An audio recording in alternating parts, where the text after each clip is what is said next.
Mano a mano. Juan Antonio Escudero y Manuel Valera.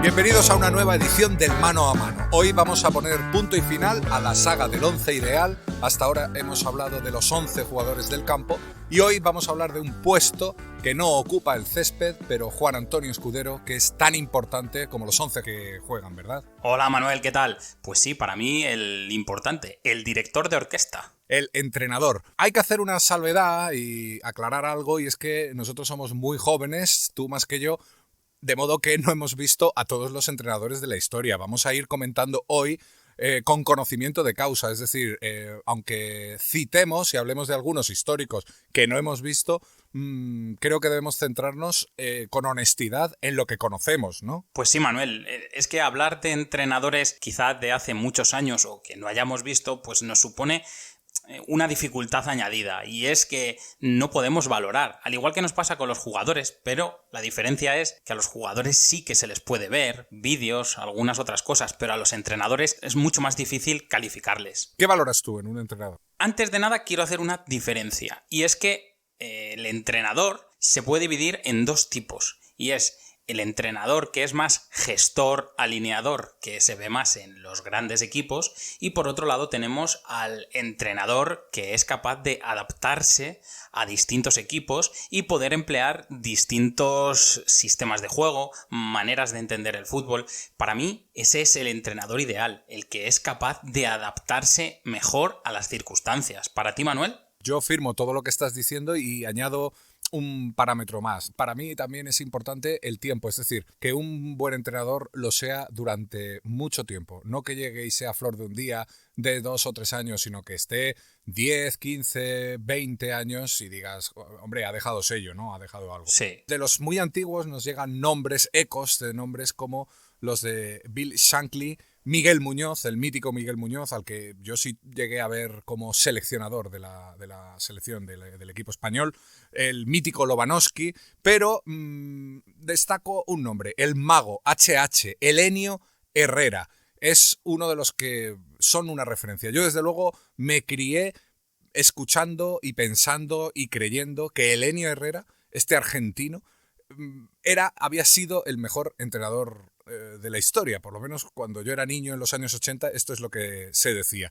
Fue defensa como futbolista y luego en el banquillo fue un tipo muy táctico que se preocupó muchísimo por la psicología del jugador y por el físico de los jugadores, esto en un tiempo en el que no solía ocurrir, en el que esto no era normal. Inventó el catenaccio, o mejor dicho, lo perfeccionó hasta convertirlo casi en algo perfecto. Triunfó en el Atlético de Madrid, donde ganó 2 ligas, en el Barcelona, otras 2 ligas, 2 copas, Copa de Ferias. Triunfó en el Inter de Milán, sí, donde ganó 2 Copas de Europa, en la Roma. En fin, es que lo tenía todo este hombre. Además, fue un poco transgresor por lo que tú dices, por ese hecho de saltar fronteras, algo que no era muy habitual en el fútbol antiguo, para jugadores y también para entrenadores. Yo lo que he leído de él, Manuel, es algo que tú has dicho, y es el valor que le daba a la psicología. Y por centrarnos en algo, cuando él decía eso de que se jugaba mejor con 10 que con 11, no es que lo dijera desde el punto de vista real de la situación, porque por supuesto es mejor tener 11 jugadores que 10, sino desde el punto de vista psicológico. Eso le servía para motivar a sus jugadores, porque en el fútbol de antes era bastante habitual quedarse con 10 en los partidos, y eso le servía a sus jugadores de acicate para, si cabe, llevar a cabo su obra, por así decirlo. Tuvo que ser un personaje realmente mítico, ¿eh? Sí. Bueno, pues este es el Helenio Herrera. Ya te digo, yo me crié escuchando que Helenio Herrera había sido el mejor entrenador de la historia, no sé. También nos llega Rinus Michels, que fue el que también, no que creó, pero sí que perfeccionó el fútbol total, ¿verdad, Juan? Claro, aquí es donde nos paramos a un poco lo que hemos dicho al principio. Es en muchos sitios considerado el mejor entrenador de la historia, Manuel. En estas listas que se hacen o votaciones, en muchos sitios es el más votado. Sí que es cierto que su fútbol o su estilo, lo que proponía, era algo más bonito, era algo muy vistoso, era algo un poco predecesor a lo que hemos vivido con entrenadores como Cruyff o Guardiola, que después analizaremos un poquito más en profundidad. Y este es el padre de todos ellos, ¿verdad? Yo sí que tengo el recuerdo de esa Holanda que era capaz de asombrar en un momento en el que no se tenía muy en cuenta el fútbol de toque. Era capaz de enamorar a todos, porque yo creo que viendo vídeos de esa Holanda, su fútbol era muy bueno. El inglés Jack Reynolds ya había hecho esto, que propuso, que perfeccionó Rinus Michels, y también la gran Hungría mítica de los años 50 parece que jugaba así, con posesión, con triangulación, con presión alta sobre el rival. Bueno, de aquí ya podemos pasar a los años 80 y otro al que hemos visto entrenar en varios equipos, pero que la referencia fue el Milán, fue Arrigo Sacchi. Sí. Para mí es el creador de la máquina, digamos, porque claro, yo tengo el recuerdo de aquel Milán como una absoluta trituradora, con aquellos 3 tulipanes, con Donadoni, con aquellos jugadores que salían todos con Baresi, con Maldini, y que salían presionando y que hacían caer a equipos tan talentosos como el Real Madrid 20 y tantas veces en fuera de juego. Eso no lo hace cualquiera. Yo aquí, Manuel, me postulo ya como, bueno, favorable de Arrigo Sacchi como el mejor entrenador de la historia del fútbol. Y voy a explicar por qué. Y creo que él hizo muy útil algunas herramientas que otros entrenadores no es que no hubieran prestado atención, sino que no le dieron la importancia que le dio él. Y una de ellas es el fuera de juego. Sí. Es una herramienta que ha servido de mucho y que hoy en día en el fútbol sigue sirviendo de mucho, por no hablar de las polémicas del VAR.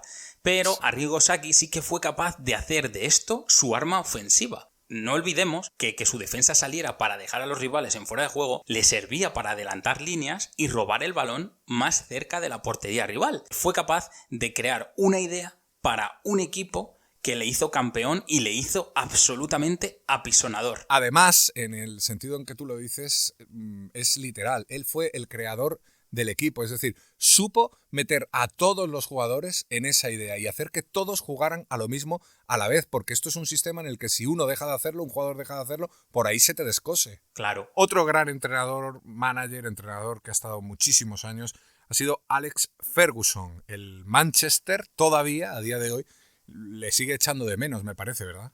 Sí. Tú has dicho la palabra manager. Esto que aquí en España nos sonaba antes un poco raro, en Reino Unido es algo muy habitual. Él ha sido el dueño y señor del Manchester durante muchos años. Él hacía y deshacía, pero no se nos puede olvidar una cosa. Él en muchas ocasiones se rodeaba de un cuerpo técnico maravilloso que le evitaba incluso de ir a los entrenamientos. Sí, de ir a los entrenamientos. Con lo cual estamos hablando de una figura un poco más allá. Era un alineador, un fichador, era todo un personaje que giraba alrededor de un club y que hizo, por supuesto, de su obra también un equipo grande que dominó el fútbol inglés durante una década. Durante mucho tiempo y además con jugadores estrella muy distintos, porque Ferguson ha entrenado a Cristiano Ronaldo, ha entrenado a David Beckham, ha entrenado a Cantona, no sé, estamos hablando de sitios, de jugadores muy distintos que caben o le caben a él en la cabeza y en su manera de entrenar. Sí. Hay un binomio, una dicotomía, un enfrentamiento, una guerra civil futbolística entre 2 entrenadores argentinos de mucha referencia, que son Menotti y Bilardo. Cuando yo era niño también, o eras de Menotti o eras de Bilardo. Yo de niño era de Menotti. Y poco a poco, con los años, he ido, no dejando de serlo, pero sí entendiendo al menos las razones o algunas de las razones de Bilardo. Nunca sentaremos a estos dos a tomar un café juntos. La verdad que no.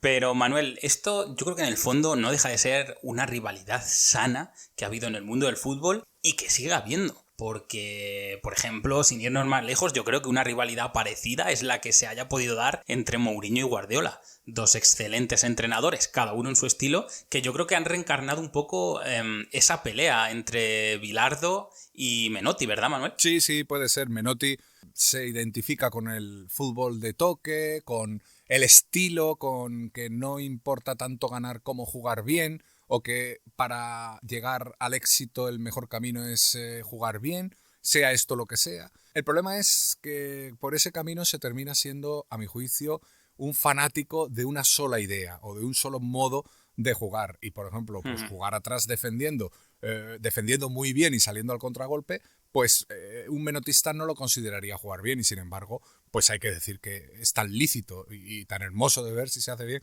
como cualquier otro estilo. Bilardo, sin embargo, pues opina lo contrario. Pisalo al enemigo, ¿no? Decía cuando estaba en el Sevilla. Hay que ganar como sea.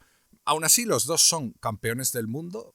Bilardo en el 86 con Maradona y Menotti en el 78 con el Matador, con Kempes. Sí. Bueno, está muy bien que exista esa rivalidad.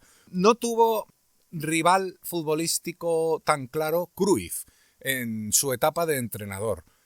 Triunfó en el Barcelona, ganó 4 ligas seguidas, marcó sello, ganó la primera Copa de Europa con el Barcelona, pero Cruyff no estuvo mucho tiempo de entrenador. Pues sí, Manuel, fue el estilete del Dream Team, aquello que se llamó del Barça, y fue capaz de hacer jugar muy bien al club blaugrana. Yo le recuerdo que él tenía como en la mente que cada partido era un gran rondo, en el que su equipo tenía que ser el propietario del balón. Y esta idea, bueno, en su momento yo creo que también evolucionó un poquito el fútbol y dio pie a un estilo que se llamó el estilo Barça, ¿no? Un poco que se implantó en la cantera. Es una manera de entender el fútbol que está muy bien, pero creo que lo que tú decías antes tiene mucho sentido. Y es que estas ideas que son muy puras del fútbol, llevadas al extremo, pueden caer en un fanatismo que acabe sin sentido. Y que acabe haciendo daño al propio equipo. Eso es. ¿Cuántas veces hemos visto a estos equipos perder el balón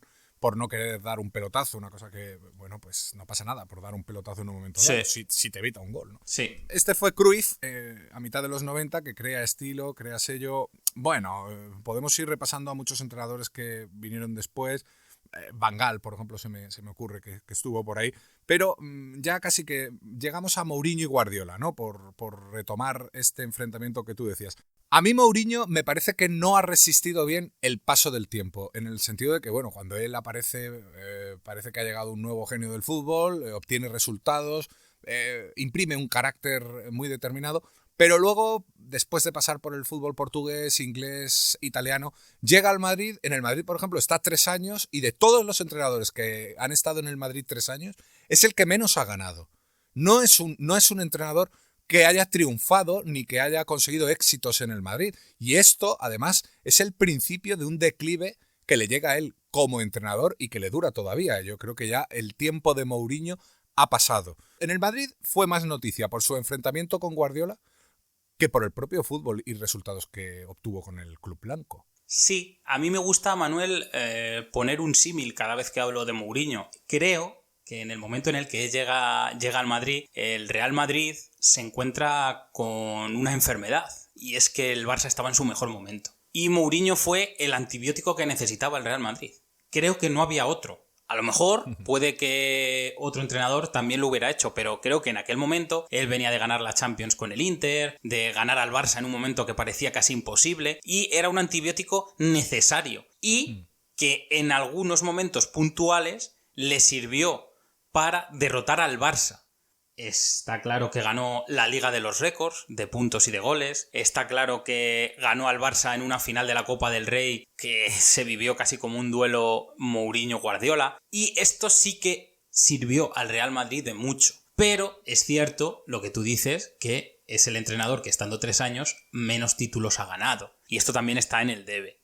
Pero, Manuel, ¿tú de qué eres más? ¿De Mourinho o de Guardiola? Indiscutiblemente, si hay que hablar de resultados, incluso si yo fuera resultadista, sí. La balanza está del lado de Guardiola. Guardiola está 4 años en el Barcelona y, si no recuerdo mal, consigue 18 títulos. O 16, por ahí debe andar la cosa. Fue una cosa brutal.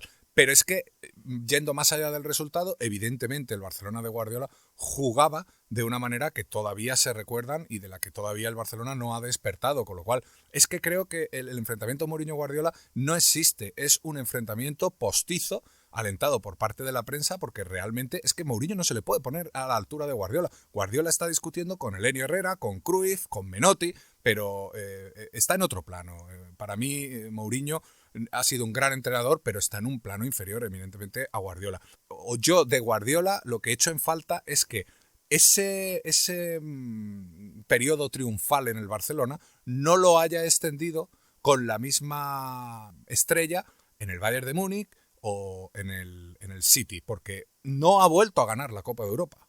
Sí, Manuel, por eso, dando la vuelta un poco a tu argumento y haciendo un poco de abogado del portugués sin que le haga mucha falta, yo te puedo decir que Mourinho ha ganado 2 Copas de Europa, una con el Inter de Milán y otra con el Oporto, cosa que ni son 2 equipos punteros, ni es fácil que otro entrenador pueda volver a hacer. Por eso, en el debe de Guardiola, como tú dices, está que arrasó con el Barça, eso es indiscutible. Implantó una manera de jugar y de entender el fútbol, eso es indiscutible. Pero después ha estado en equipos de la más alta categoría, como son el Bayern de Múnich y actualmente el Manchester City, y no ha conseguido resultados en Europa. No estamos diciendo que haya perdido una final, sino es que no se ha acercado a ella. Entonces, yo no le metería en el Olimpo este que estamos hablando de grandísimos entrenadores por este debe. Lo que pasa es que Guardiola a mí me da la sensación de que no ha terminado.